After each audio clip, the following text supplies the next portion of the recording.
En la actualidad, la mayoría del papel que se fabrica se elabora mecánicamente con pulpa de madera tratada con productos químicos. Fabricar papel a mano es un arte que requiere técnicas y materiales que se usaban hace 2000 años en China. Estas técnicas han evolucionado con el tiempo, pero el ingrediente principal sigue siendo el mismo, la imaginación.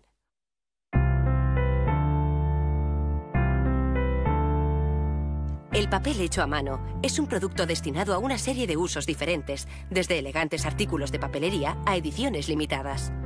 Las fibras naturales como el lino o estos restos de algodón son las materias primas del papel hecho a mano. Los operarios depositan los trapos de algodón en una cinta transportadora que los conduce a una máquina cuya función es trocearlos.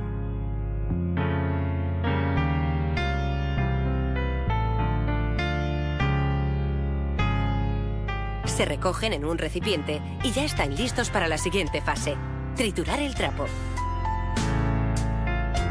Los operarios vierten los fragmentos en una pila llamada holandesa, que está llena de agua.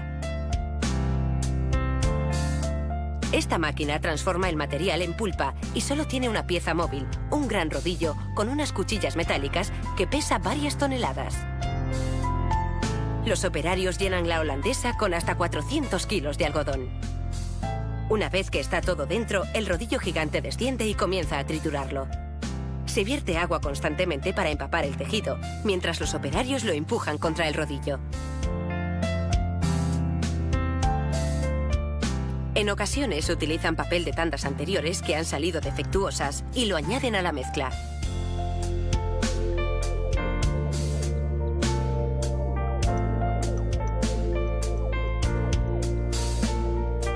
También pueden incorporar un poco de tinte para ajustar el color dependiendo del efecto que se busque.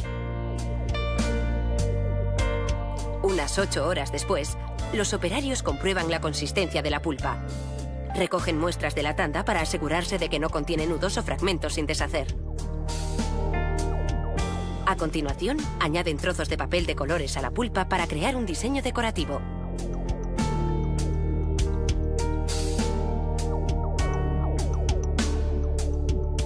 Para fabricar una lámina de papel, se sumerge un molde de madera en la pulpa. A medida que se saca el molde, se menea para nivelarla. El agua se filtra y quedan tan solo las fibras atrapadas en la superficie del molde. Retira el reborde del molde, denominado marco, e inclina el conjunto por una esquina para eliminar más agua.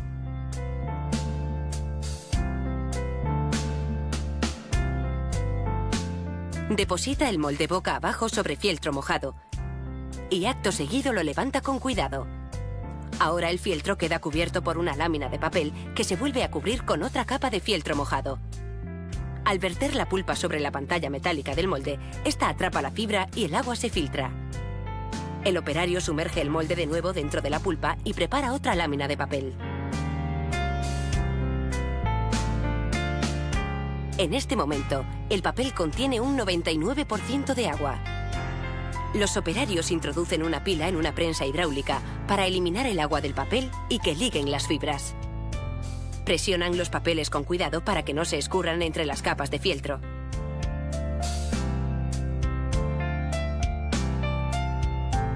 Retiran los restos de pulpa que hayan quedado sobre las capas de fieltro y las dejan listas y limpias para la siguiente tanda de láminas.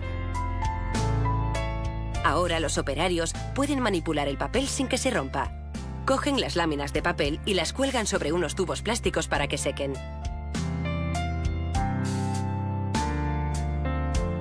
Una vez secas, se recogen las láminas del mismo tipo y se apilan para introducirlas en la prensa de acabado antes de ser distribuidas a clientes de todo el mundo. El marco del molde deja los bordes irregulares, una característica propia del papel hecho a mano. Estos papeles están disponibles en más de 30 colores y con diferentes acabados, desde lisos a rugosos.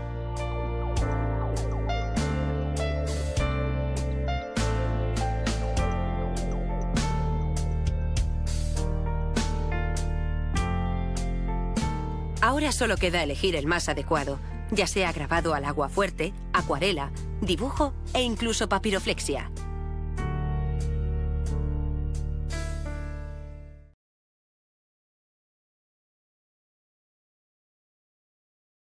Esta parte del depósito de materia prima, donde nosotros estoqueamos el algodón recibido, que viene directamente de la desmontadora, ya en fardo, como lo pueden ver, y acá nosotros lo separamos por el grado de calidad. Los grados de calidad son determinados por muestras que son hechas en la Cámara Algodonera de la Argentina, con padrones nacionales, y determinan la calidad tomando en referencia el color de la fibra, la cantidad de impurezas y toda otra característica que también se puede determinar con maquinarios y clasificación visual, hecha por un clasificador que tiene toda su formación en la Cámara Algodonera o, si no, en otras instituciones internacionales de clasificación de algodón. Acá el primer proceso de lo que se dice hilandería, propiamente dicho. Acá el algodón que nosotros recibimos lo separamos en el depósito de materia prima por los grados de calidad. Lo que buscamos acá con la línea de los fardos abiertos es mezclar la calidad, intentando mantener la uniformidad de la calidad en todo el proceso. Abrimos los fardos y lo preparamos para que la máquina venga y consuma los flocos de fardo, abriéndolos y sacando toda la suciedad, la cacarilla y la impureza que viene natural de la fibra. Eso hay un conjunto de máquinas que hacen todo un proceso por succión de aire y gravedad. O sea, la fibra que son más livianas sigue el proceso por gravedad y lo que es más pesado como tierra, cascamen, del palo, eso se cae y va a una otra máquina aparte separándolos para que tengamos eso como residuo de algodón. La fibra, que es lo interesante para el proceso, sigue para el proceso posterior que es denominado cardas. Bueno, pasado el proceso de abertura, donde el algodón pasó por todo el proceso de limpieza y separamos bien las fibras, sigue el proceso de carda. Ahí la máquina recibe una manta de algodón ya limpio que pasa por todos los cilindros que son cubiertos con dientes, haciendo una peinada. Eso sirve para poner las fibras paralelas una a la otra, formando una cinta, que es el primer paso de formación del hilo. Esa cinta, o sea, ese proceso, carda, es el corazón de una hilandería. De ahí donde se está el punto que determina la uniformidad, resistencia, la limpieza del final del algodón para el proceso final de producción del hilo que va a ser en la máquina de opening. Una vez llegada a la opening, las cintas que salieron de carga pasan por un proceso como que compactado, por eso la máquina se llama opening, o sea, abertura y finalización de todo el proceso de hilandería. Tiene como mini carga y una mini compactación de fibra, tirando las fibras ya abiertas hacia un rotor que ahí sufre un proceso de movimiento circular uniforme, todos nosotros conocemos como el mismo que se pasa en el algodón dulce, ese que hacen, que venden en la plaza, por ahí. Bueno, es lo mismo. Las fibras están girando en alta rotación, en un rotor, y ahí viene el robot, saca una punta de hilo, tira al centro, hace la torsión, y ahí se forma el hilo propiamente dicho.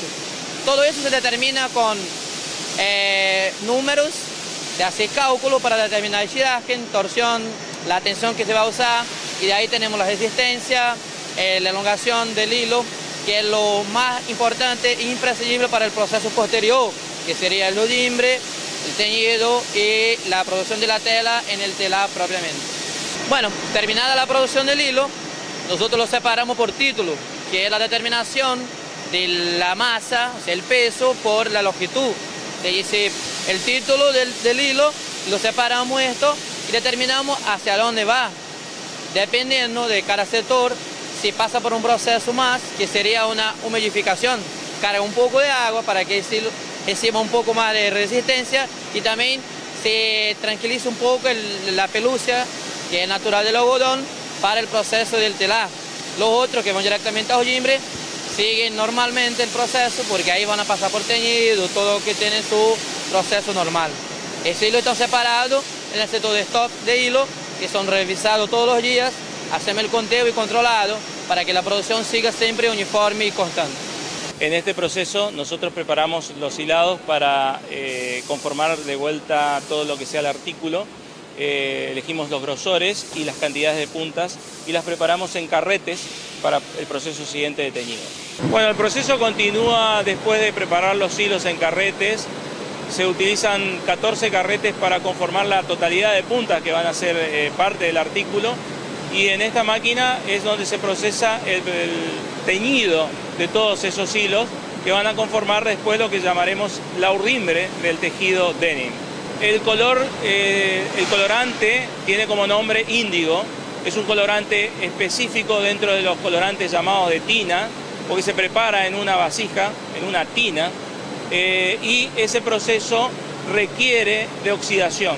Por eso podrán observar después que la manta, como llamamos al conjunto de hilos, aparece primero con un color verdoso antes de migrar hacia el color más azul o más intenso, que es el tradicional del índigo.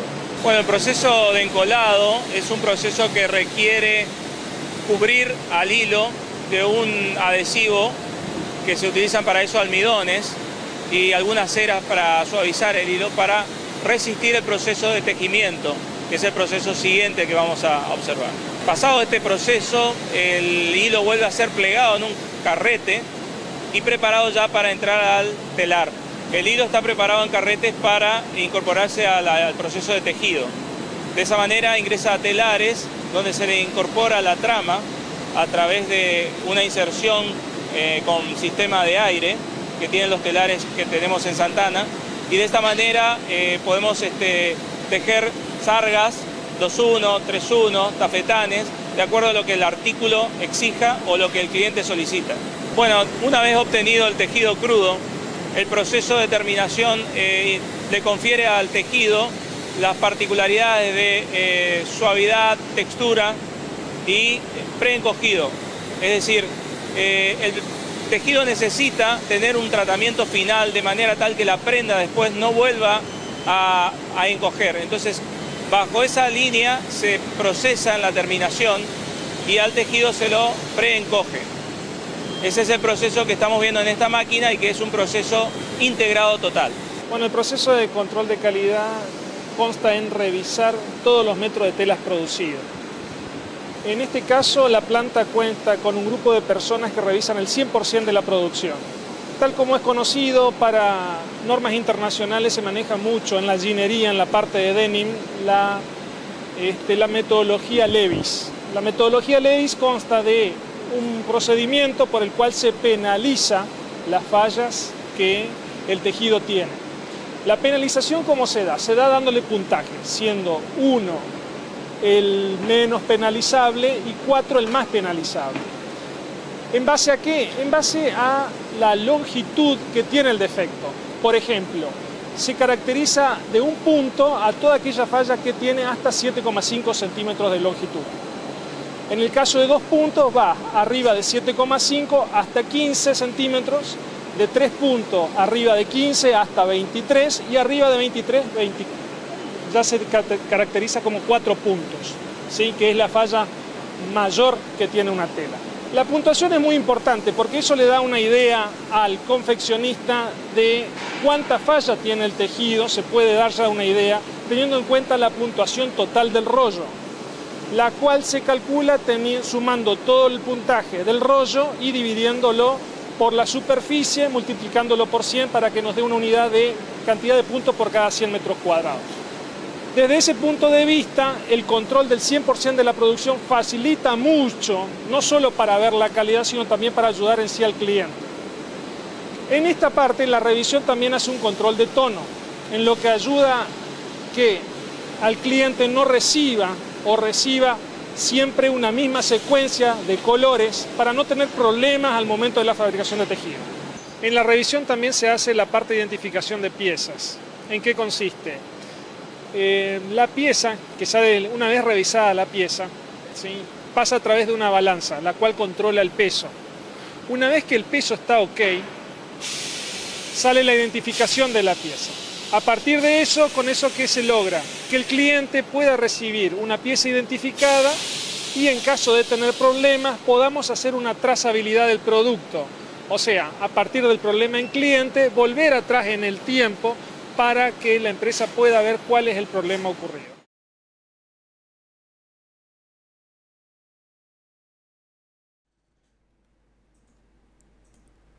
Vamos a comenzar con el capítulo de los materiales cerámicos de esta materia. En este video vamos a ver las generalidades de estos materiales. Comenzaremos por la historia. Los materiales cerámicos son uno de los materiales más antiguos creados por el hombre y datan de varios miles de años de antigüedad. Modificaron y mejoraron la calidad de vida del ser humano. Estos materiales se integran al grupo de las llamadas piedras artificiales, junto con los aglomerados pétreos artificiales y los vidrios. Vamos a ver la definición de estos materiales.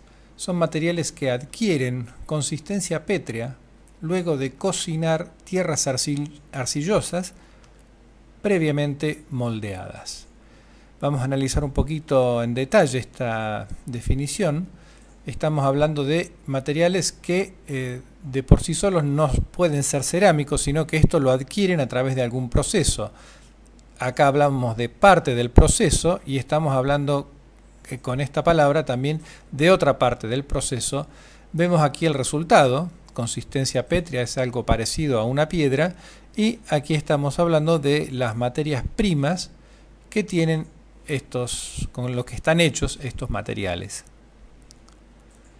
La clasificación de estos materiales, la primera que podemos ver es la de materiales de construcción, por una parte, donde encontramos los ladrillos, el grés cerámico, el porcelanato, tejas y artefactos sanitarios.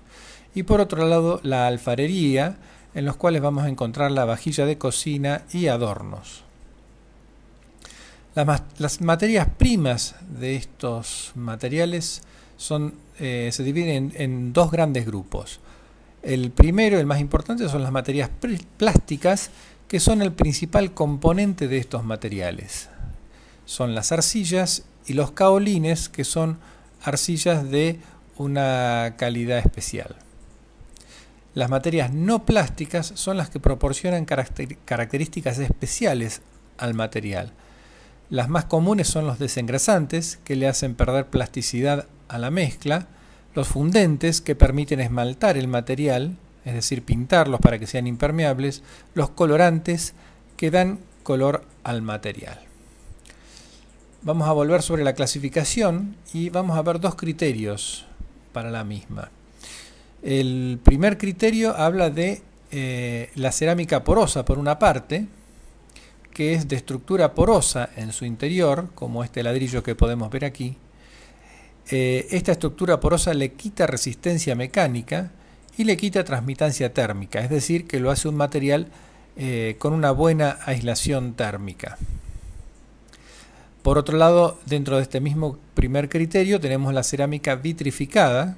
Un ejemplo es esta pieza de alfarería que podemos ver aquí. Esta cerámica no posee poros, la temperatura de cocción fue muy alta y fue tan alta que llegó al principio de fusión del material y adquiere, por lo tanto, una estructura vitrificada. Las propiedades de la cerámica vitrificada son justamente opuestas a las de la cerámica porosa. Es un material de una alta resistencia mecánica y también de una transmitancia térmica mucho más alta que la de la cerámica porosa, porque justamente no tiene poros, o si los tiene son muy pequeños. El segundo criterio de clasificación comienza por la cerámica ordinaria, que se hace con tierras arcillosas comunes, como podemos ver en este ladrillo cerámico que tenemos en la imagen. Esta cerámica ordinaria contiene óxido de hierro, lo que le da ese color rojizo característico. Es porosa, de resistencia mecánica variable, de dureza mecánica baja, esto quiere decir que se raya con facilidad. El segundo grupo de estos materiales es el grés cerámico. Aquí en esta imagen vemos los más comunes, que son pisos y revestimientos hechos con este material. Es de estructura vitrificada, es resistente a las cargas y a la abrasión, como podemos ver en este piso, que no es de madera, sino que es de cerámico, que imita madera. Es resistente a agresiones de tipo químico. Los colores son muy variables, utilizando por supuesto colorantes, como podemos ver en esta serie de imágenes que tenemos aquí a la derecha. Todos los materiales que estamos viendo son grés cerámico pese a que aparentan algunos ser otro material.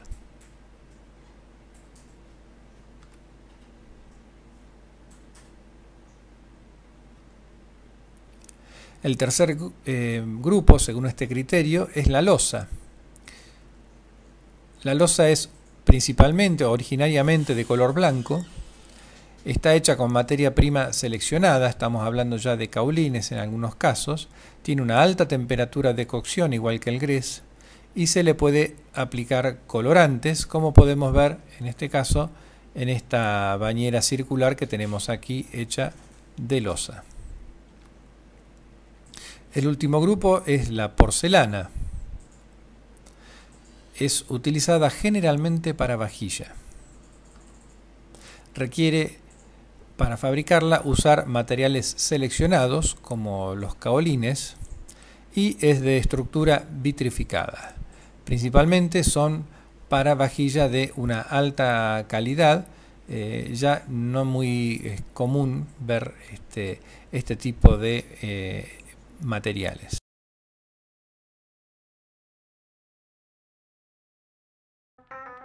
Hoje eu acordei pensando em você, pensando no vazio que você deixou. Acordei e fiz uma canção.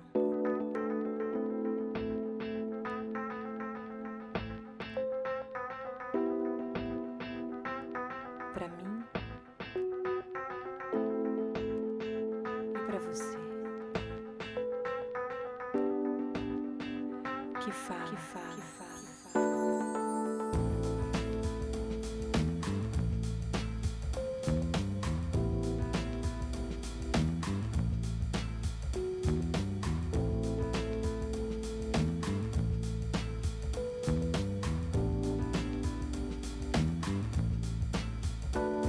Foto viva, viva, viva, viva.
Cá dentro, dentro do coração.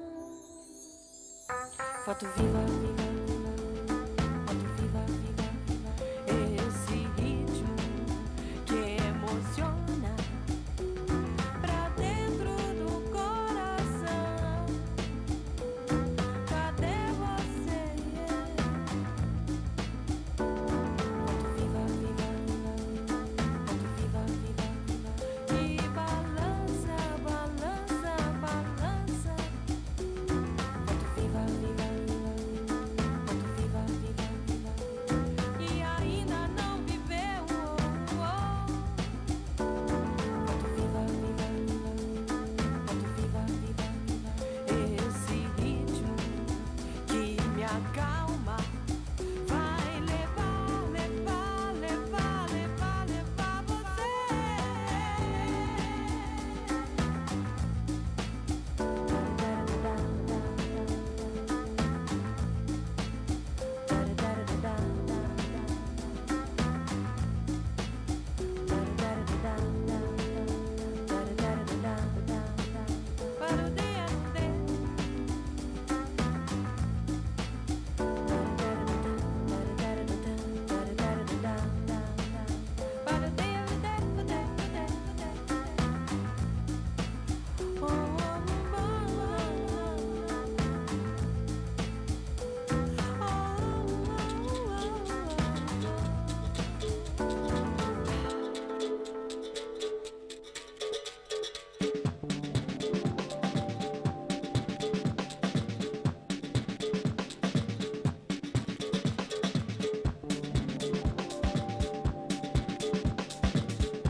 Cerámica.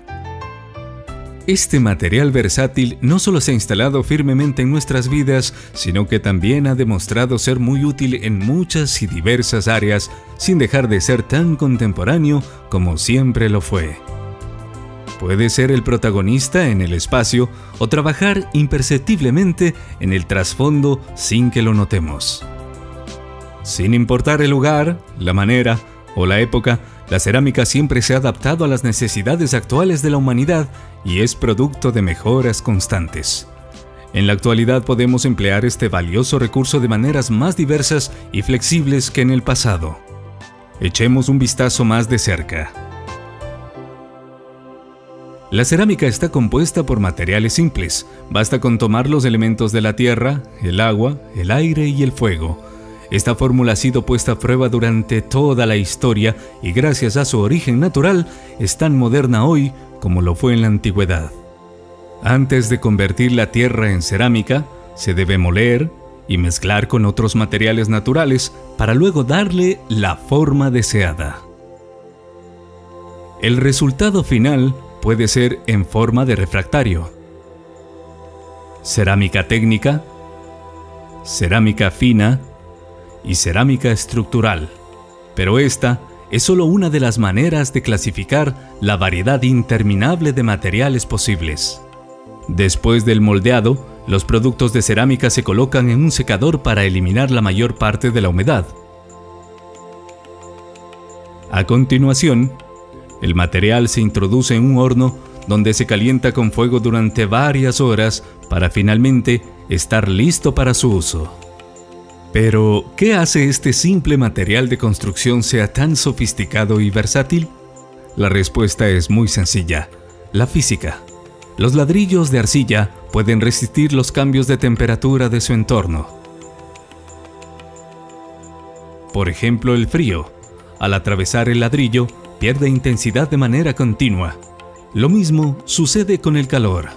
El secreto no se encuentra solo en las cámaras grandes, sino también en la gran cantidad de poros diminutos de ladrillo que alteran la temperatura o ayudan a retenerla. Además, el ladrillo puede absorber humedad y liberarla a la atmósfera inmediatamente después de que la humedad baja.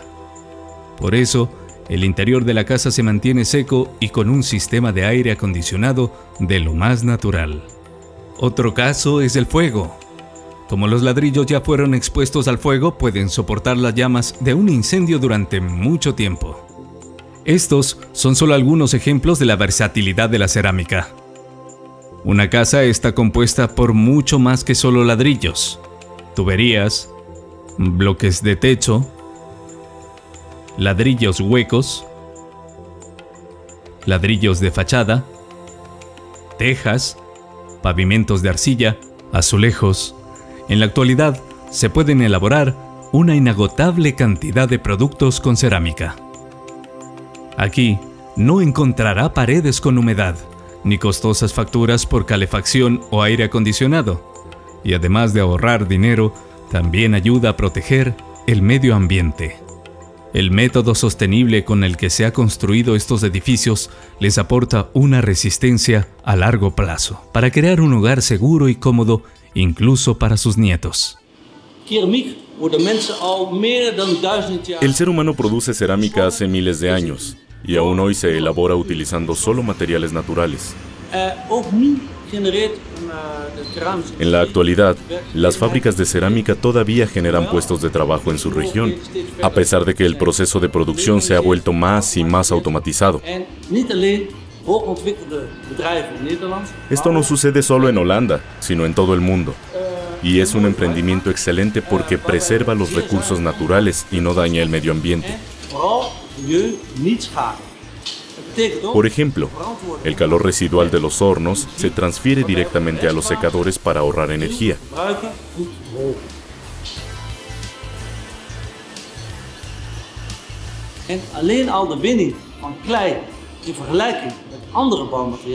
En comparación con otros materiales de construcción, la extracción de arcilla es bastante compleja, ya que en la mayoría de los países las compañías mineras de arcilla deben volver a cultivar las zonas de minería.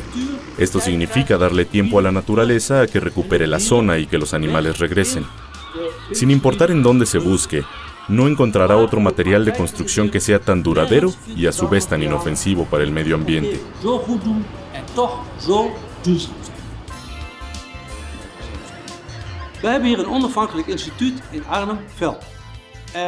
En nuestro instituto independiente en Arnhem-Veld estamos desarrollando productos innovadores que cumplan con los estándares más altos.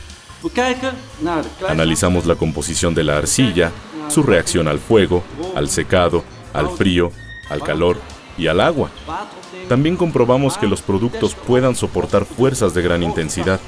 Por medio de nuestras pruebas, contamos con diversas maneras de garantizar que nuestros clientes dispongan de un material de construcción que sea 100% natural y seguro.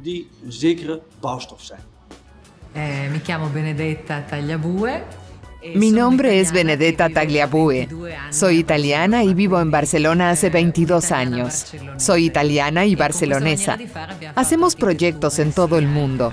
En España, Edimburgo, Holanda y Alemania. Recientemente abrimos una sucursal en Shanghái, donde comenzamos con el diseño del pabellón español para la Expo Mundial 2010. Nos encanta trabajar con materiales de cerámica y ladrillos. Nos gusta tanto que los hemos utilizado en casi todos nuestros edificios. Creo que es un material tradicional, muy hermoso, duradero, ecológico y que se puede utilizar de muchas maneras diferentes. Io credo che Santa Caterina veramente ha aiutato molto a fare che gli architetti accettassero. Creo que el mercado de Santa Caterina fue un verdadero avance para que los arquitectos volvieran a aceptar la cerámica decorativa. Nos gusta usar ladrillos en los edificios públicos. Esto se debe a que, a pesar de ser un material discreto, cuando se usa en edificios públicos, ha demostrado ser tan sofisticado que se ha convertido en un elemento simbólico. Poter diventare un elemento molto rappresentativo. Non lo so, mi piacerebbe forse sapere anche di più dal punto No lo di vista sé. scientifico. Me gustaría saber más acerca de la cerámica estructural desde un punto de vista científico. Los arquitectos solemos tenerle gran aprecio al ladrillo. Nos gusta utilizarlo. Es un material natural, con tradición y de gran belleza. Un materiale che serve También es un material que permite construir edificios de la manera más rentable posible. bellissimo, poi che si trasforma. Lo encontramos en muchas formas diferentes, para cubrir diversas superficies, no solo para aplicarlo detrás de la pared. Puede cubrir pisos, paredes, todo tipo de superficies. Mi nombre es Lo de Was y soy gerente de la compañía de Van Harens. Somos una compañía constructora y promotores inmobiliarios. Actualmente estamos trabajando en un proyecto de un edificio de 8 hectáreas en el Hospital Militar de Amberes, donde planeamos construir aproximadamente 420 casas, departamentos y lofts. Era importante que el arquitecto escogiera el ladrillo como material de construcción, ya que esto aseguraría la homogeneidad entre los edificios viejos y los nuevos. El ladrillo es un muy buen producto en lo que respecta a sostenibilidad. El mejor ejemplo de esto es cuando escuchamos el ruido de la limpieza de los ladrillos, ya que reutilizamos ladrillos que tienen 200 años de antigüedad. En todos los proyectos que participamos podemos ver que, incluso en los proyectos modernos, más y más arquitectos escogen productos de arcilla, un material que nos agrada mucho. En algunos de nuestros últimos proyectos hemos trabajado casi exclusivamente con arcilla. Ahora también utilizamos pavimentos de arcilla, así como también ladrillos de arcilla, tejas y paredes internas de arcilla, así como los que se utilizaban en los edificios antiguos. También utilizamos bloques internos de pared para reforzar la separación entre dos casas, por las propiedades acústicas del material, sus buenas cualidades de aislamiento y el hecho de que es químicamente inerte. Este proyecto es un buen ejemplo de una combinación de viviendas sociales, alojamiento económico y casas de nivel alto. Los ladrillos funcionan como un ecualizador, por lo que pueden utilizarse como material de construcción para las diferentes clases sociales. Como resultado, casi no puede notar la diferencia entre las viviendas sociales, una casa lujosa o un alojamiento económico en este proyecto ubicado en el Hospital Militar de Amberes.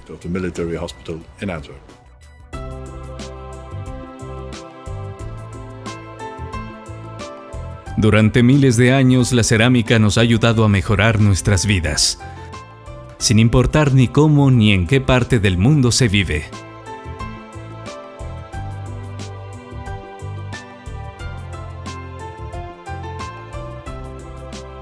Ayudamos a las personas a seguir su camino y a utilizar este valioso material para brindar soluciones sostenibles a algunos de los desafíos más complejos de nuestros tiempos.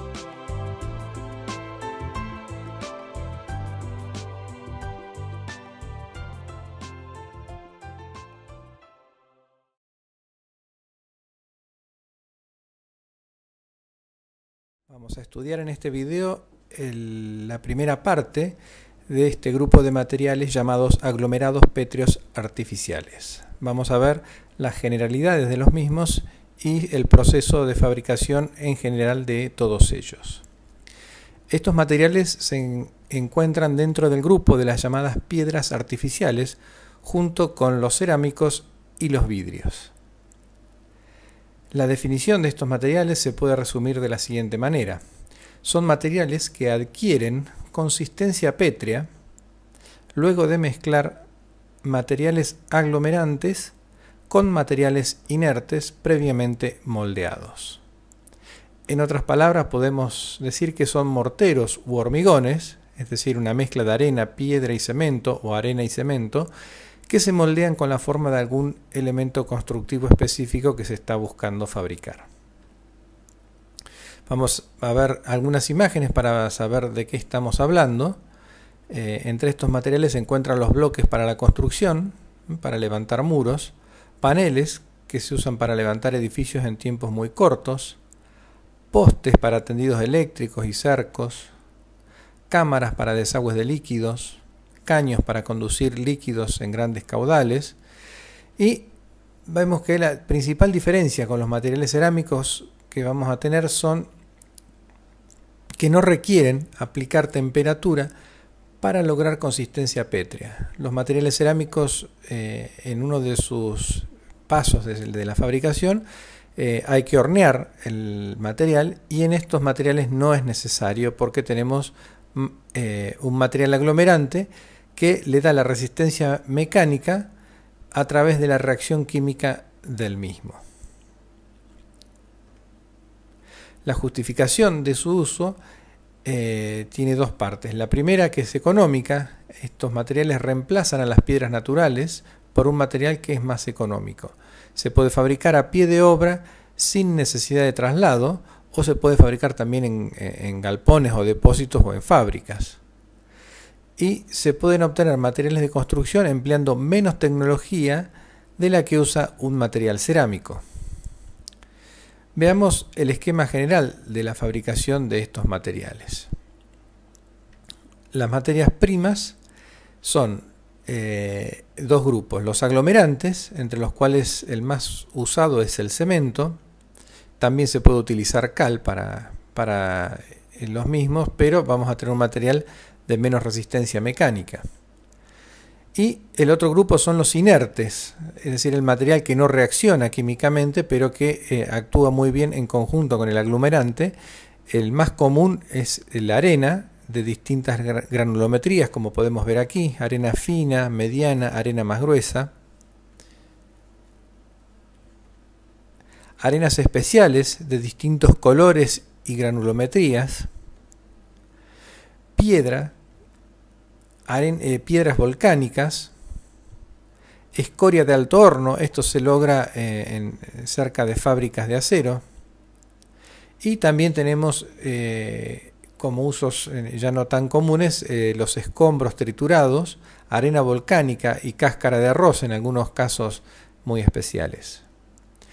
El mezclado de estos materiales se hacen a mano o con máquina, usando la menor cantidad de agua posible. El agua tiene que ser la mínima necesaria para que el cemento reaccione. Esto va a dar una mezcla muy seca, pero que contiene el agua mínima para que el cemento reaccione. El paso posterior es el moldeo, que es el vertido de la mezcla dentro del molde. Luego continúa el prensado, que lo que hace es comprimir la mezcla, y también puede llegarse a aplicar una vibración en la mezcla para que se acomoden mejores las partículas de la misma y tengamos un material más compacto. El desmolde, que es el retiro del molde, y posteriormente viene la etapa de curado, que es el control de proceso de fraguado y endurecimiento. El material se mantiene húmedo para evitar que el agua se evapore y que no haya suficiente para hacer reaccionar el cemento. Habíamos visto cuando hablamos de la cantidad de agua que se usaba la mínima necesaria para que el cemento reaccione. Es decir, hay que evitar que esa agua se evapore, porque si no nos quedaremos con menos cantidad de agua para el cemento y vamos a tener un material de menos resistencia mecánica. Esto va a garantizar que el material, como dijimos recién, tenga la mayor resistencia mecánica proyectada. Finalmente viene la clasificación, que es la selección del material apto para usar. Siempre, en general, durante el proceso de curado van a aparecer algunos elementos, algunos materiales que haya que descartar, y bueno, esto se hace en este último paso. Vamos a ver 3 videos muy cortos de la utilización de máquinas manuales y automáticas para uno de estos materiales, que son los bloques de hormigón. Aquí tenemos una máquina muy sencilla donde vemos que se vertió la mezcla dentro de los moldes. Aquí tenemos el molde que se está llenando con la mezcla, y con esta herramienta muy sencilla se compacta la mezcla, los materiales. Luego se lo da vuelta. Este tiene algún problema porque es complicado este proceso de darlo vuelta al molde, y finalmente viene el retiro del molde con alguna dificultad, seguramente porque están probándolo el sistema, pero bueno, aquí vemos que ha retirado una parte del molde, y aquí tenemos 2 bloques de hormigón recién moldeados. Si aplicamos un poco más de tecnología, vamos a ver aquí lo que se llama la máquina ponedora, que lo que hace es ir colocando los moldes, los bloques recién fabricados ya en el piso, en el lugar donde van a tener el proceso de curado. Aquí vemos con esta carretilla especial se vierte la mezcla. Fíjense que la mezcla parece arena húmeda. Este ruido que escuchamos es un motor que está vibrando permanentemente, que hace que la mezcla se acomode perfectamente dentro del molde.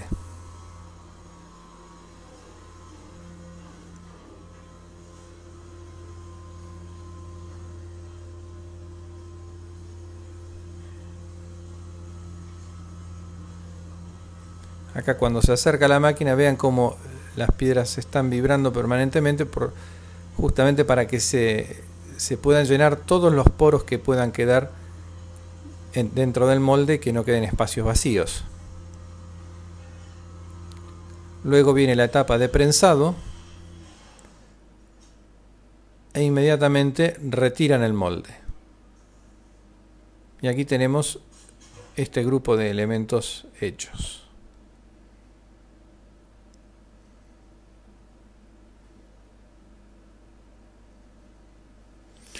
Estos son algunos de las piezas que pueden fabricarse con esta máquina, cambiándole la forma del molde. Y aquí vamos a ver una máquina con ya mucho más tecnología. No es de las más complejas, pero es una máquina que hace todo el proceso prácticamente sola. Lo mismo que hacía el operario a mano, lo hace la máquina.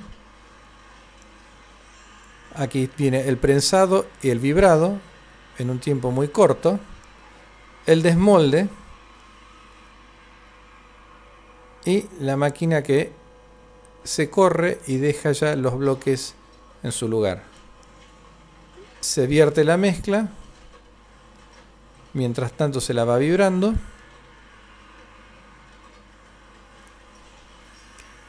Se prensa, se vibra y se retira el molde. Bueno, y así sucesivamente la máquina puede funcionar todo el tiempo mientras tenga lugar para hacerlo.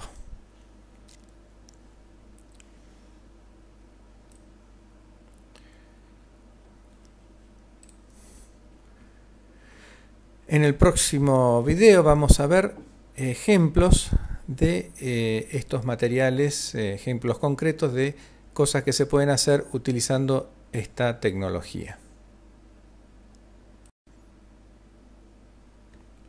En esta segunda presentación de aglomerados pétreos artificiales vamos a ver ejemplos de estos materiales. El primero, el más común de ellos, es el bloque de construcción, conocido también como bloque de hormigón, y que son mampuestos que reemplazan al ladrillo, ya sea el ladrillo común o ladrillo hueco. Estos materiales son reemplazados, se pueden utilizar en obra en lugar de los ladrillos. Las formas, dimensiones y texturas de estos bloques son muy variadas. Aquí tenemos los más comunes, el más común que es este, pero también se puede hacer un bloque cuadrado con esta forma, más angosto. Acá tenemos bloques ya con otra forma, bloques que ya son texturados, que imitan piedra, ya sea para un lateral, para una esquina, o simplemente estos que son como una pared de bloque, un panel, una placa que se puede aplicar sobre una pared ya hecha. Aquí tenemos accesorios que se fabrican dentro de este sistema constructivo. Este es el bloque para columna, el bloque U para hacer vigas, y de distintos anchos, espesores, alturas, de acuerdo a lo que se necesite en obra. Estos bloques no son solamente grises, sino que se puede encontrar una gran variedad de colores. Esto se le hace agregándole al agua un colorante que le da a la mezcla en su totalidad el color que se está buscando. Aquí tenemos, digamos, algunos colores comunes, existen otros también, pero bueno, ya son un poco más difíciles de encontrar porque el uso del colorante encarece al material y a veces lo hace más costoso que un ladrillo, y bueno, ahí es donde empieza a conjugarse la ecuación económica de la obra, si conviene o no utilizar este material. Tenemos una gran variedad de colores y texturas. Aquí tenemos otro color que se aplica a estos bloques, en este caso lisos. Aquí tenemos texturados ya símil piedra, de tamaños más chicos, y fíjense que bueno, combinando estos bloques de distintas formas se puede lograr alguna expresión arquitectónica o plástica bastante interesante. Vamos a ver algunos ejemplos de uso que hacen que este material, que muchas veces se piensa para viviendas de poca calidad o de muy bajo costo, bueno, acá tenemos ejemplos de viviendas importantes y que con una gran expresión arquitectónica, y se ha logrado utilizando simplemente dos tipos de bloques, el liso, que es el más clarito que tenemos en estas bandas, y el texturado, que es en las bandas más oscuras. Y bueno, el arquitecto ha combinado aquí bloques en capas y le ha dado a este edificio de una forma muy singular una expresión plástica realmente impactante. Aquí tenemos otro ejemplo que está hecho con bloques simplemente lisos. Y aquí tenemos ya un edificio con formas un poco más variadas, con formas curvas, formas rectas, pero utilizando siempre la combinación de dos tipos de bloques, con distintos tamaños también entre sí. Los más claritos son más angostos que los bloques texturados. Otro grupo son los bloques para pavimentos, conocido también como intertrabados, principalmente por este modelo, que es el que con su forma va trabando uno con otro, pero también se pueden realizar ya sea rectangulares o con estas otras formas. Aquí tenemos un ejemplo de un pavimento realizado con estos bloques intertrabados, y encontramos como variante de ellos los bloques perforados, que son los que son huecos, tienen huecos en su interior y que permiten que el césped pueda crecer sobre ellos, y de esta manera poder lograr estacionamientos donde puedan circular autos con un fondo verde, y poder combinar estas dos cuestiones, tener un espacio verde y donde pueda ser utilizado para estacionamiento de vehículos que tienen un peso importante y que pueden llegar a estropear el césped. Otro grupo son los caños de hormigón. Los diámetros y largos de estos caños pueden ser variables. Aquí tenemos caños de diámetro pequeño, caños de diámetros largos, de diámetros grandes, perdón. Aquí tenemos otros más cortos, que son los que por ahí vemos más comúnmente en nuestra zona. Fíjense que el diámetro es importante. Y aquí tenemos los caños ya siendo utilizados o ya siendo colocados para cumplir la finalidad que se tiene, que es conducir. Por ahí acá vemos un curso de agua subterráneo que va a quedar después tapado totalmente y el agua va a ser conducida a través de los caños. Otro material que se hace con esta tecnología son las cámaras. Las cámaras normalmente son cuadradas y vienen con su tapa y la contratapa. Esto ahorra mucho tiempo en obra, principalmente cuando hay que hacer cámaras de inspección para instalaciones cloacales. Utilizar estos materiales ahorra mucho tiempo y garantiza una perfecta terminación de los trabajos. Aquí tenemos otro ejemplo donde ya se les deja como debilitada en una parte de la cámara el lugar para colocar caños. Y tenemos también cámaras circulares ya de tamaños más grandes que suelen utilizarse ya con otros usos. Otro grupo son materiales más nuevos, que son los bloques de hormigón celular o hormigón gaseoso, también se los conoce así. Y es simplemente un mortero que tiene poros artificiales dentro de la mezcla, que se logran utilizando aditivos especiales. El aditivo es un material similar a un detergente que cuando entra en contacto con el agua empieza a hacer burbujas y hace que tengamos, como vemos acá en la parte ampliada, un material con una alta porosidad. Si vemos más en detalle, vamos a ver que los poros no están comunicados entre sí, están separados. Hay poros más grandes, más chicos, pero no tienen comunicación entre ellos. Esto es una gran ventaja porque el material no es higroscópico, por lo tanto no es permeable. Y por la porosidad, la alta porosidad que tiene este material, vamos a lograr que un material de construcción de muy baja transmitancia térmica. Esto le da una muy buena aislación y hace que el edificio hecho con este material consuma muy poca energía para poder calefaccionarse o mantener los ambientes refrigerados en zonas de calor. Aquí tenemos una vista de estos bloques de hormigón celular. En este caso son rectangulares, son los más comunes, y podemos ver en esta imagen que las formas y las dimensiones dentro de las formas rectangulares son muy variadas de acuerdo a la necesidad de cada caso. Otro grupo son las losetas, que son tramos de losa de una alta resistencia al esfuerzo de flexión por estos hierros que tienen dispuestos en estas cuatro esquinas. Estas losetas pueden tener una gran variedad de terminaciones. Acá tenemos dos, que pueden ser esta que es lisa o esta que imita las vetas de una madera. Y se caracterizan por su bajo peso específico. ¿Por qué? Porque en su interior son huecas y normalmente se las rellena con poliestireno expandido, más conocido como telgopor. En este sistema constructivo, una vez colocadas las losetas, lo que hay que hacer es poner una malla electrosoldada, conocida como malla cima, dentro por acá arriba. Se le agregan barras de acero también en estos sectores y finalmente se le pone una capa de hormigón de aproximadamente 5 centímetros de espesor en esta zona. Acá tenemos otras formas y modelos de losetas. En este caso no tienen poliestireno expandido, sino que son huecas en su interior.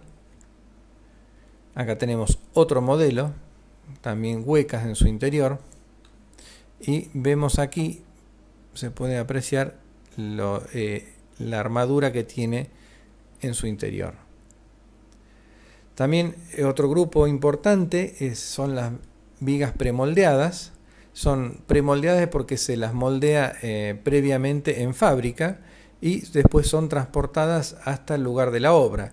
Esto hace que la obra pueda avanzar a una gran velocidad respecto de si se la hiciera utilizando encofrados y hormigonando in situ, es decir, en el lugar. Acá tenemos otro ejemplo de vigas premoldeadas para el puente de una autopista. Acá tenemos una viga premoldeada transportándose por la ruta. Fíjense el tamaño de la viga respecto de las ruedas de un camión. Estamos hablando, yo calculo que esta viga tiene entre 2,5 metros y 3 de altura. Acá tenemos una nave industrial hecha con todos elementos premoldeados, tanto las vigas principales de la nave como las correas son hechas en vigas premoldeadas de hormigón.